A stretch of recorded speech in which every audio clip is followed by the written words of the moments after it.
امیہ ابن خلف مکے کے سرداروں میں سے ایک اہم سردار تھا جو کفر اور شرک کا بہت بڑا پیشوا اور اسلام اور مسلمانوں کے حق میں روئے زمین کا ایک بہت بڑا شیطان تھا۔ ایک دن اس کو پتا چلا کہ اس کے کسی غلام نے بتوں کو پوجنے سے انکار کر کے کسی اور کو معبود بنا رکھا ہے۔ اس نے غلام کو فوراً بلا کر یہ پوچھا کہ میں نے سنا ہے کہ تم نے کوئی اور معبود بنا لیا ہے، سچ سچ بتاؤ کہ تم کس کی عبادت کرتے ہو؟ غلام نے کہا کہ محمد صلی اللہ علیہ وآلہ وسلم کے خدا کی۔ امیہ غصے سے لال پیلا ہو گیا اور کہنے لگا کہ محمد کی خدا کی پرستش کرنے کا یہ مطلب ہوا کہ تم ہمارے مقدس بتوں کے دشمن بن گئے ہو۔ سیدھی طرح راہ پہ آ جاؤ ورنہ ذلت کے ساتھ مارے جاؤ گے۔ میں یہ ہرگز برداشت نہیں کر سکتا ہوں کہ تم بتوں کی پوجا کرنے والے کے غلام رہ کر محمد کے خدا کی پرستش کرو۔ وہ غلام جو توحید کا سچے دل سے شیدائی ہو چکا تھا، اس نے بے دھڑک امیہ کو جواب دیا کہ میرے جسم پر تو تمہارا زور چل سکتا ہے، لیکن میں اپنا دل اور اپنی جان محمد صلی اللہ علیہ وآلہ وسلم اور اس کے خدا کے پاس رکھ چکا ہوں۔ اب اللہ کی عبادت ہی میری زندگی کا مقصد ہے اور تمہارے خود سے بنائے ہوئے بتوں کو پوجنا میرے بس کی بات نہیں ہے۔ یہ جواب سن کر امیہ بن خلف غیظ و غضب سے دیوانہ ہو گیا۔ ایک غلام نے اسے بے دھڑک جواب دے دیا تھا۔ اس نے کڑک کر کہا کہ اچھا تو پھر اپنی بے دینی کا مزہ چکھ، دیکھوں گا میں کہ محمد اور اس کا خدا تجھے کیسے بچاتے ہیں۔ امیہ کے تشدد شروع ہو گئے۔ مکہ کی زمین گرمی کے سبب بڑی مشہور تھی۔ امیہ اپنے غلام کو دوپہر کی تپتی دھوپ میں زمین پر لٹا کر سینے پر بھاری پتھر رکھ دیتا تھا کہ وہ کروٹ نہ لے سکے۔ پھر کہتا تھا کہ محمد کے دین سے باز آ جاؤ، لیکن اس ظلم کے باوجود بھی اس غلام کے منہ سے سوائے احد کے کچھ نہیں نکلتا تھا۔ امیہ مزید غضبناک ہو کر اذیتیں مزید بڑھاتا جاتا۔ ایک مرتبہ تو امیہ نے ظلم کی انتہا کر دی۔ پورا ایک دن اور پوری ایک رات غلام کو بھوکا پیاسا رکھا اور تپتی ہوئی ریت پر لٹا کر اسے تڑپنے کا تماشا دیکھ رہا تھا۔ اس کی یہ کوشش بھی غلام کو حق سے نہ ہٹا سکی۔ آخر تھک ہار کر امیہ نے مکے کے بدماش لڑکوں کو بلایا اور ان سے کہا کہ اس غلام کو اتنی اذیتیں دو کہ یہ محمد اور اس کے خدا کا نام لینا بھول جائے۔ یہ لڑکے امیہ کی خوشی حاصل کرنے کے لیے اس بے بس غلام کو بری طرح مارتے پیٹتے تھے۔ جسم کے کپڑے اتروا کر لوہے کی چادریں پہنا کر تپتی دھوپ میں کھڑا کر دیتے تھے، لیکن غلام کی زبان سے احد کے سوا کچھ نہیں نکلتا تھا۔ اسلام کی راہ میں یہ بے پناہ اذیتیں سہنے والے صحابی کوئی اور نہیں بلکہ حضرت بلال حبشی رضی اللہ تعالیٰ عنہ تھے۔ انہی ظلم و ستم کے دوران ایک دن حضرت ابو بکر صدیق رضی اللہ تعالیٰ عنہ کا ادھر سے گزر ہوا۔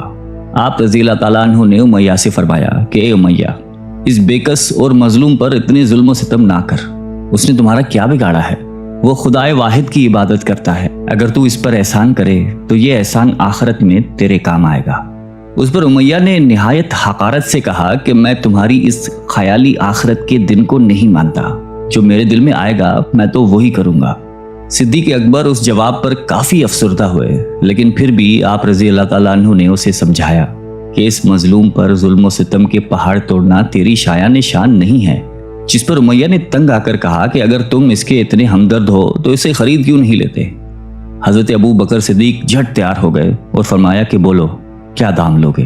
امیہ نے کہا کہ تمہارے پاس ایک غلام ہے جس کا نام فسطاط رومی ہے، وہ مجھے دے دے اور اس کو لے جا۔ حضرت ابو بکر صدیق رضی اللہ تعالیٰ عنہ فوراً ہی راضی ہو گئے، جبکہ امیہ کا خیال تھا کہ فسطاط ایک نہایتی کارآمد غلام ہے جس کی قیمت زیادہ ہے اور حضرت ابو بکر صدیق رضی اللہ تعالیٰ عنہ اسے دینے سے انکار کر دیں گے، مگر آپ فوراً راضی ہو گئے۔ تو امیہ کو سخت مایوسی ہوئی اور اس نے ساتھ ہی 40 اوقیہ چاندی کی فرمائش کی۔ اسے بھی حضرت ابو بکر صدیق رضی اللہ تعالیٰ عنہ نے بخوشی ادا کر دیا۔ حضرت بلال رضی اللہ تعالیٰ عنہ کو ساتھ لے کر دربار رسالت میں حاضر ہوئے اور سارا ماجرا کہہ سنایا۔ آپ صلی اللہ علیہ وسلم نہایت ہی خوش ہوئے اور فرمایا کہ ابو بکر، اس کار خیر میں مجھے بھی شریک کر لو۔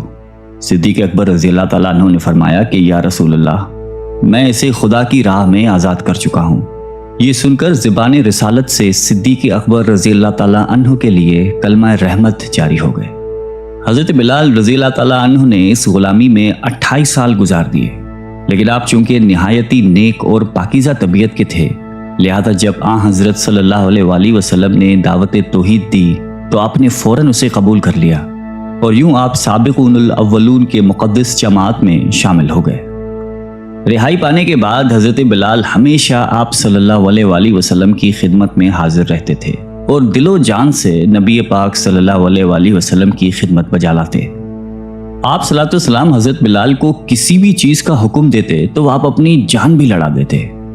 غزوہ بدر سے لے کر غزوہ تبوک تک تمام غزوات میں شامل رہے، لیکن حضرت بلال کی اسلام کے لیے سب سے بڑی خدمت اور ان کے لیے سب سے بڑی سعادت اسلام کا سب سے پہلا مؤذن ہونا ہے۔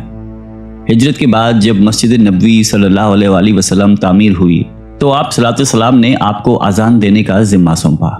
آپ کی آواز نہایت ہی دل نشیں تھی اور اس میں ایک ایسی تاثیر تھی کہ اذان کی آواز سن کر لوگ سب کام چھوڑ چھاڑ کر مسجد کی طرف دوڑتے۔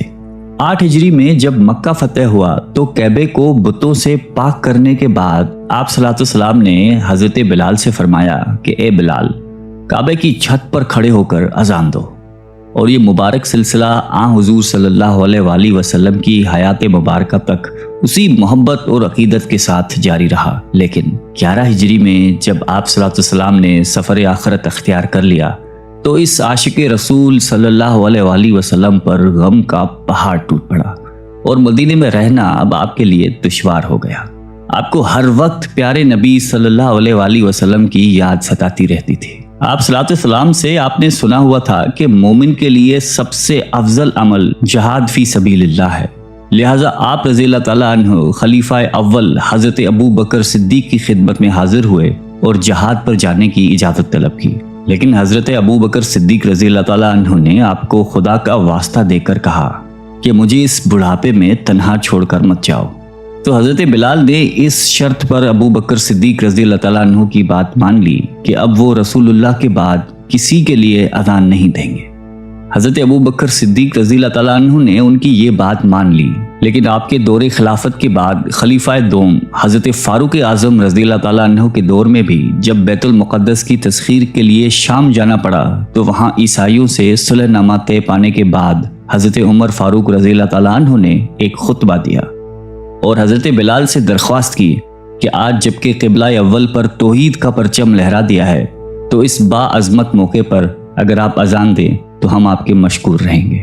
حضرت بلال نے یہی اذان دینی شروع کی تو صحابہ کرام کو عہد نبوی کی مبارک یاد تازہ ہو گئی اور ان پر رخت طاری ہو گئی۔ شام کے معرکے کے بعد حضرت بلال نے شام ہی کے ایک گاؤں میں رہائش اختیار کر لی، کیونکہ مدینے میں ہر وقت آپ کو آپ صلی اللہ علیہ وسلم کی یاد ستاتی رہتی تھی۔ لیکن ایک دن آپ نے خواب میں آپ صلی اللہ علیہ وسلم کی زیارت کی۔ آپ ان سے فرما رہے تھے کہ اے بلال، کیا ابھی وقت نہیں آیا کہ تم ہماری زیارت کے لیے آؤ؟ اس خواب نے آپ کو بہت تڑپا دیا اور آپ بیتاب ہو کر فوراً مدینے روانہ ہوئے۔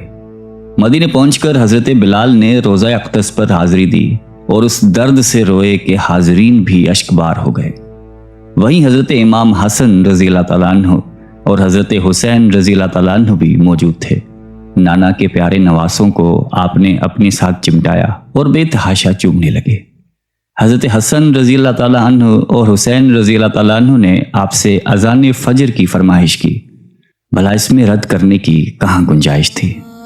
اگلے دن جب فجر کا وقت ہوا تو آپ نے اذان دینی شروع کی۔ لوگوں کی عہد رسالت کی یاد تازہ ہو گئی اور لوگ اس طرح روتے ہوئے مسجد کی جانب چلنے لگے جیسے کہ نبی پاک صلی اللہ علیہ وآلہ وسلم کا دور واپس آ گیا ہو۔ ایسا دردناک منظر اس کے علاوہ کبھی دیکھنے میں نہیں آیا۔ حضرت بلال حبشی رضی اللہ تعالیٰ عنہ نے 60 سال کی عمر میں وفات پائی۔ آپ کا مزار دمشق میں ہے۔ آپ کو دربار رسالت میں خاص مقام حاصل تھا۔ آئیے ہم سب اللہ تعالیٰ سے دعا کرتے ہیں